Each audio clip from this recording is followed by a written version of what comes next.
Number சொன்னோம் அப்படின்னாக்கா அதை நீ வந்து மனசாலே யோசிச்சு அது 9ஆல வகுப்படுமா படாதா அப்படின்னு சொல்ல போற. இப்ப உதாரணத்துக்கு ஒரு நம்பர் வந்து 54ன்னு எடுத்துக்கிறோம்னு வச்சுக்கோ. 5 கூட்டல் 4 எவ்வளோ? 9. அப்ப அந்த எண்ணுடைய கூடுதல் 9ஆ இருந்தாக்கா அது 9ஆல வகுப்படும், அப்படி இல்லைனாக்கா வகுப்படாது.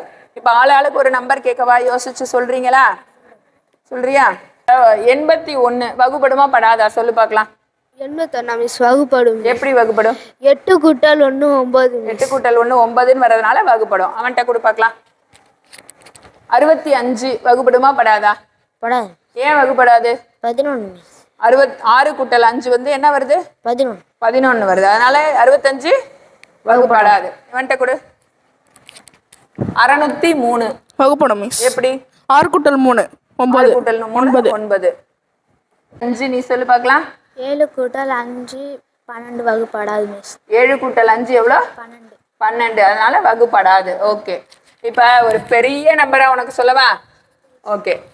1161 வகுப்படுமா படாதா? வகுப்படும் மிஸ். எப்படி வகுப்படும்? 1 1 2 மிஸ். 2 கூட 6 சேர்த்தா 8 மிஸ். 8 கூட 1 கூட்டினா 9. 9. அப்ப அதோடைய கூடுதல் பெரிய நம்பரா இருந்தா கூட கூட்டி பார்த்து 9 வந்ததுனாக்கா 9ஆல வகுப்படும், இல்லைன்னா வகுப்படாதுன்னு ஈஸியா சொல்லிடலாமா நம்ம? ஓகே.